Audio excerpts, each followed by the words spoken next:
En 2020, l'Allemagne et l'Autriche sont à l'honneur du Salon de la radio 2020 sur Connect On Air.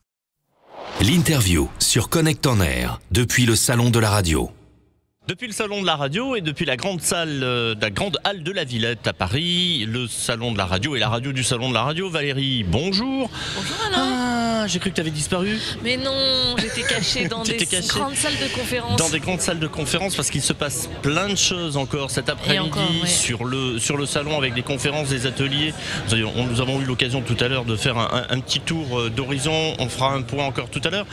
Et entre-temps, nous recevons Eric Renard de 21 juin Production. Alors, bonjour. Je ne sais pas Eric s'il faut encore vous présenter parce que 21 juin Production, qu'est-ce qu'on peut dire de plus sur 21 juin Production ? Vous êtes chaque année ici au salon. Vous êtes incontournable.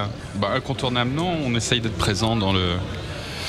Alors voilà, de participer à l'environnement de la radio. Si tant est qu'il y en ait encore parmi nous qui ne connaîtraient pas la marque 21 juin Production, vous pouvez rapidement vous présenter et rappeler ce que vous faites en ce moment par exemple. L'actualité de 21 juin Production. Alors si je dois rappeler, c'était le début de votre phrase, on existe depuis une quinzaine d'années, on ne fait que de l'habillage, principalement radio mais télé également. Habillage d'antenne. Voilà. Historiquement, on a fait beaucoup de publicité. À titre personnel, j'en ai fait, je sais pas, 200. Ça se compte des plus. musiques de pub, ouais. Et à un moment, j'en ai eu un petit peu assez. Et on a commencé par faire l'habillage d'RTL2.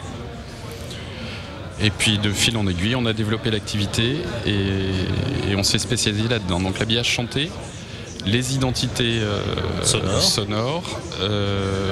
Et puis je vous dis, on commence à... Parce qu'on a aussi une forte activité outre la France, en Belgique. Et on fait pas mal de musique pour les télés, les émissions notamment, de divertissement. Alors comment ça se passe ? Mais la radio reste notre cœur d'activité. Pardon Valérie, mais la radio, donc on peut écouter des habillages de 21 juin Production sur quelle chaîne de radio, sur quelle on peut les entendre actuellement. Actuellement, on fait pas mal d'émissions pour Chérie FM. On fait du France Bleu, tout France Bleu, que ce soit les jingles chantés ou les génériques d'émissions. On peut les entendre sur Rire et Chanson. On peut les entendre sur Belle RTL, sur Vivacité en Belgique, sur Nostalgie en Belgique, qui est la première radio là-bas, qui est presque qui est à 17,5. En gros, il y a deux grosses boîtes de prod à Paris qui sont un peu incontournables pour les habillages de radio. Quand même. C'est-à-dire ? Je pense à vous et puis au frère Costa aussi. Ah oui. Oui. Non, si. C'est vrai, on a l'impression qu'il y a à chaque fois un peu une alternance entre eux et vous. Peut-être, mais c'est bien. C'est bien. Ouais. Et moi, je voudrais savoir comment on fait. Donc, on est une radio, on a envie de changer l'habillage de l'antenne ou de changer. Alors, qu'est-ce qui se passe ? Moi, je veux avoir la chaîne. Comment ça marche ? On vient vous voir déjà. Ouais, on vient nous voir, on discute. Nous, notre particularité, c'est qu'on s'occupe... alors ça, c'est peut-être ma formation de pub au départ, mais la culture d'entreprise est super importante pour une radio. Et donc, une grande partie de mon activité, outre la composition et de la production, c'est de checker un peu quelle est l'histoire de chaque radio. Comprendre l'ADN. Voilà. Enfin, l'ADN, je sais pas, parce que... Bon, ça c'est un terme encore. Mais oui, comprendre les fondamentaux. Les fondamentaux, la programmation, le public, la cible évidemment, la couleur que la radio souhaite donner à son antenne. Même si ça évolue, il y a quand même une histoire. C'est comme dans une famille. Prenez une famille un siècle avant, il s'est passé 4 générations, mais ça reste la même famille. C'est-à-dire qu'il y a des racines, enfin des... Et elle évolue en fonction évidemment de ce qu'elle était avant. Donc il y a un processus, c'est une évolution. Ouais. Et à partir de là, vous composez après, on a une vie. Alors quand on est musicien ou compositeur, ça évoque. En fait, on a des images mentales qu'on traduit musicalement. Et ça se passe toujours comme ça. Je me compare pas à Hendrix, mais Hendrix parlait de couleurs pour les sons, et c'est vrai, ça a l'air bête, il faut pas en parler, mais c'est le processus interne des... Voilà, donc on a fait beaucoup de musique et d'habillage vraiment spécifique.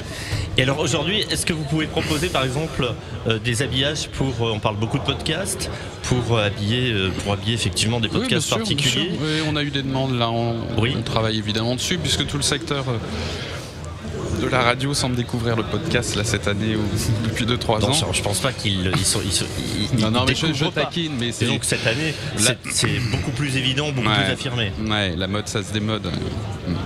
Mais oui, on a des demandes. On travaille sur beaucoup de. Je vous l'ai dit pour la radio, mais on travaille pour les différents moyens de diffusion et supports. Les différents supports. Bien sûr, c'est intéressant. Il y a quelque chose de particulier que vous apportez cette année sur le salon? Oui, on est en train de développer. Alors, ça va être, on va le proposer en fait à partir du mois de mars, du printemps. On a eu beaucoup de demandes de la part de radio régionale pour leur proposer des habillages. Donc on va effectivement leur proposer plein de choses qui seront adaptées à leurs besoins et à leurs demandes. Et souvent à leur budget aussi. Également. C'est l'une des contraintes. C'est une des contraintes. Merci Eric Renard. Je vous en prie. Merci d'être venu sur ce plateau. Le salon de la radio et de l'audio digital. 3 jours pour découvrir toutes les nouveautés qui rythment l'ensemble du marché de la radio.